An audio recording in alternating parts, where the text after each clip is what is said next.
నమస్తే, this is Murthy from Visakhapatnam. Visakhapatnam అన్ని రకాలుగా అభివృద్ధి చెందుతున్న సంగతి మీకు అందరికీ తెలిసిందే. స్మార్ట్ సిటీ అన్నారు, అంతకు మించిన గ్లోబల్ సిటీ అయిపోయిందండి ఇప్పుడు.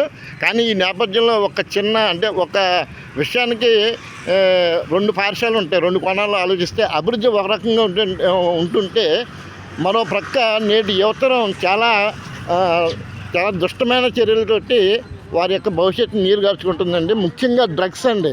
ఎక్కడెక్కడో వైజాగ్ అనగానే ఈ గ్లోబల్ సిటీ నిమిత్తం ఇక్కడ అభివృద్ధి చెందుతుంది కదా అని ఎక్కడెక్కడి నుంచో వస్తున్నారు. ఆ ఎక్కడెక్కడి నుంచో వచ్చిన వాళ్ళు అంత పరిస్థితి అంటే బాగానే ఉంటుంది. కాకపోతే చదువు సంగతి పక్కన పెట్టి దుర్వ్యసనాలకి అలవాటు పడి డ్రగ్స్కి అలవాటు పడడం, లేకపోతే గంజాయికి అలవాటు పడడం, ఇంకా అటువంటివి చేస్తున్నారు. ఈ నేపథ్యంలో ఒక ఎక్స్ సర్వీస్ మ్యాన్ సూర్య గారు ఇక్కడ ఉన్నారు.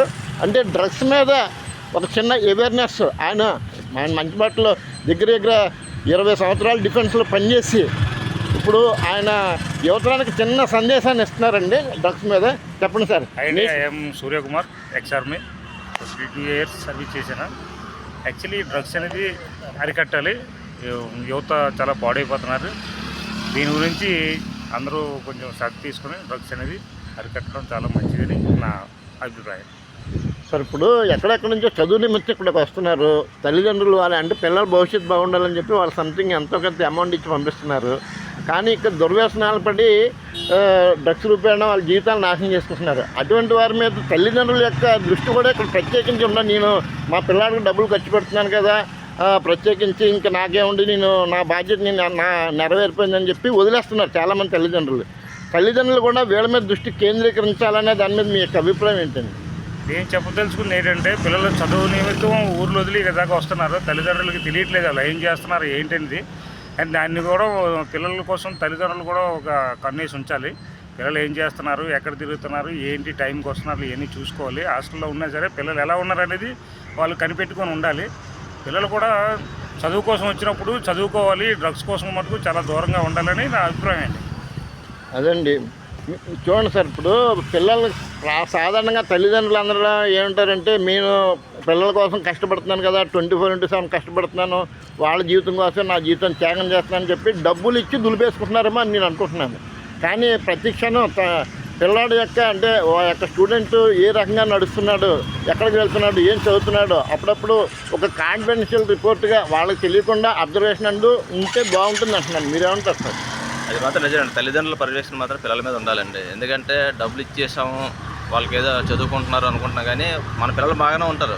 కానీ పక్క వల్ల మన పిల్లలు చెడిపోయే అవకాశాలు చాలా ఉన్నాయి. నవేడేస్ ఎలా ఉందంటే, మనం బాగానే ఉంటాం కానీ పక్క వాడు వచ్చి మనం చెడగొడతాడు. మన పిల్లల వరకు మనం బాగానే చూసుకుంటాం, కానీ తర్వాత మన ఇల్లు దాటిన తర్వాత ఏం జరుగుతుందో మనకు తెలియదు. సో ఇంట్లో ఉండేటప్పుడైనా కాకుండా బయటికి వెళ్ళేటప్పుడు కూడా మన పిల్లల మీద మన పర్యవేక్షణ, తల్లిదండ్రుల పర్యవేక్షణ కానీ, గురువుల పర్యవేక్షణ కానీ ఉంటే పిల్లలకు భవిష్యత్తుకి మన చేతుల్లో ఉంటుంది.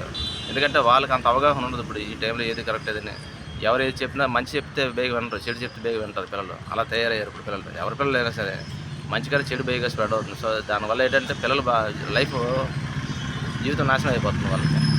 దానివల్ల అంటే మనం కేర్ తీసుకొని తల్లిదండ్రులు కానీ, సమాజం కానీ, గురువులు కానీ కొంత అవగాహన అనేది కల్పిస్తూ మనం పర్యవేక్షణ కూడా ఉంటే వాళ్ళ మీద బాగుంటుంది. డ్రగ్స్ మీద మాత్రం దీని మీద చాలా ప్రభుత్వం కూడా యాక్షన్ తీసుకోవాలండి. డ్రగ్స్ బాగా విపరీతంగా పెరుగుతుంది వైజాగ్లో మాత్రం. దాని మీద గవర్నమెంట్ కూడా చేస్తుంది, వాళ్ళు చేయవలసినంత వాళ్ళు చేస్తున్నారు.